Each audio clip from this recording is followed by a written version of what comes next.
Bonjour, salut. Aujourd'hui, d'abord un petit exercice de diction. Dans le quartier de la Gare du Nord, tout le monde connaît bien Totor. Ce gars-là fait un métier très particulier. Il passe les rails du chemin de fer tous les matins au papier de verre. Et comme il n'est pas fainéant, chacun lui dit en le plaignant: Totor, t'as tort, tu tues et tu te tues. Pourquoi tant te tues? Vas-y doucement, presse pas le mouvement. T'as tout à tactique et tu t'éteins, tu t'attaques à tenter, Totor, tu te tues et t'as tort. À répéter. Et une autre histoire qui nous vient de très loin. Voyez-vous, il y a très longtemps, au royaume de Narandi, les gens se précipitaient parce que là, il y avait des jardins extraordinaires, merveilleux, de magnifiques jardins.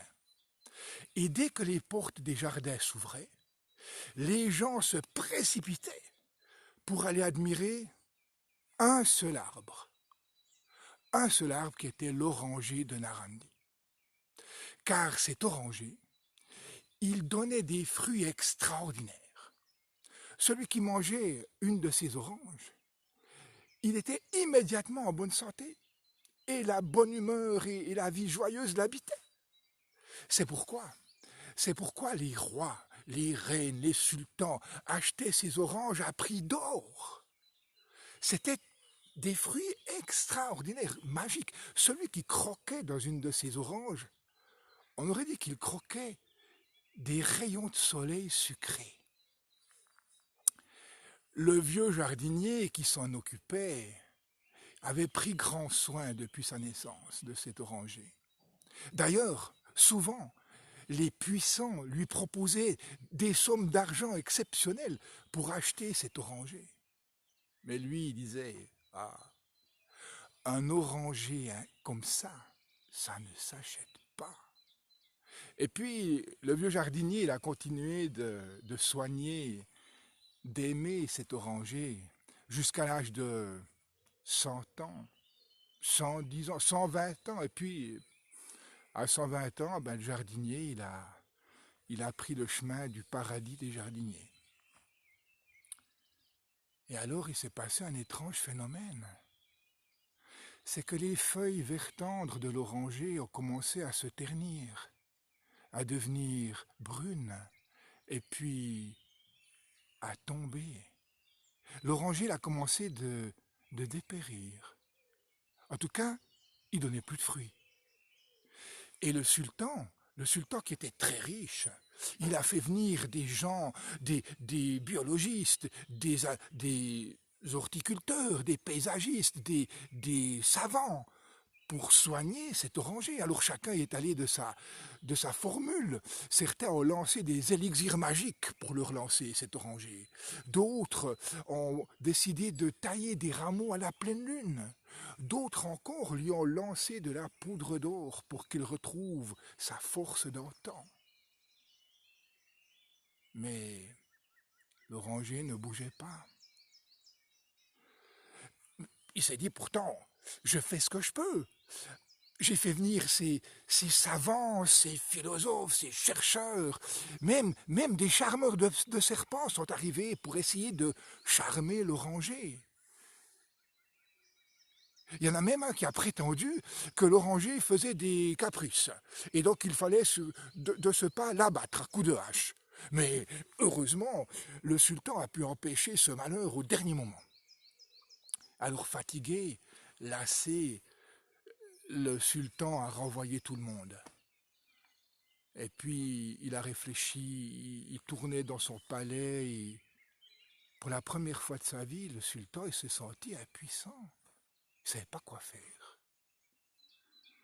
Puis un soir, vers le coucher du soleil, comme ça, il est entré dans son jardin.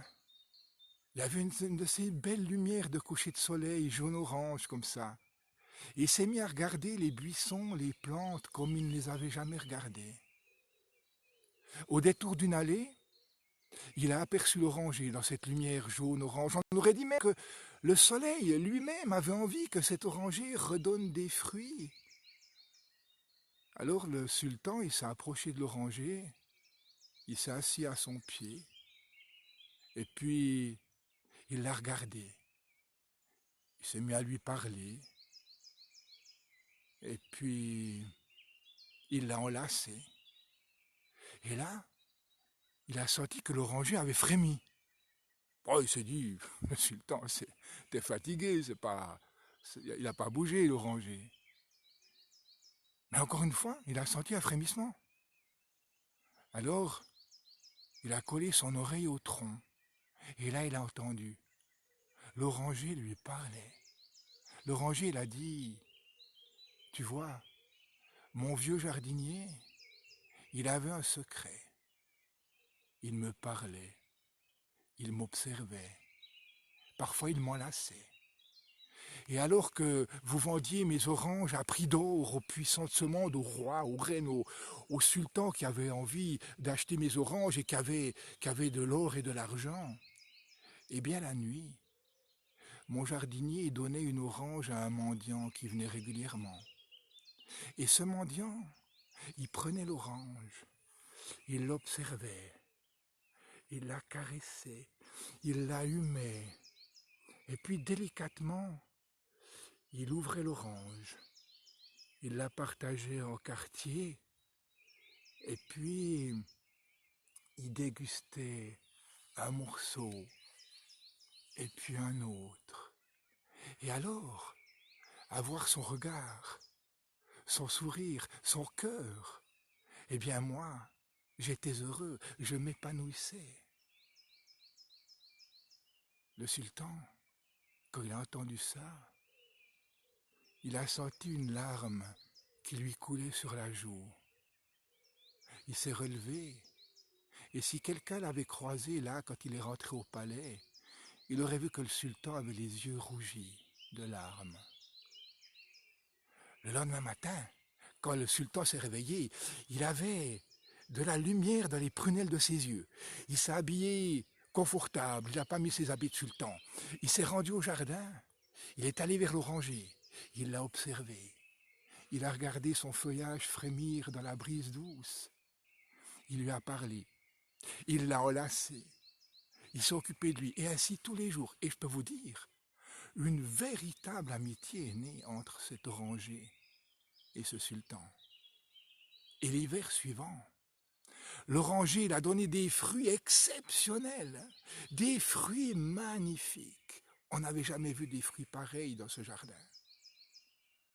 Et alors, la nouvelle a fait le tour du royaume, elle a même dépassé les frontières du royaume, et les rois, les princes, les reines, les sultans de tout pays ont voulu se précipiter pour acheter ces oranges. Mais le sultan a refusé ses offres.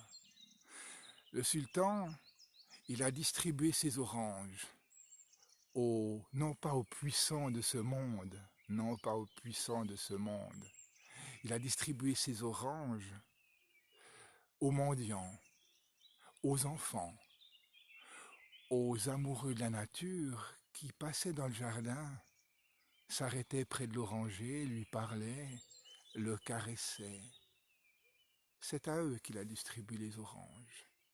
Et c'est ainsi que se termine l'histoire de l'oranger des jardins de Narandi. Je vous remercie pour votre écoute. Passez une très belle journée. Je vous embrasse. À bientôt.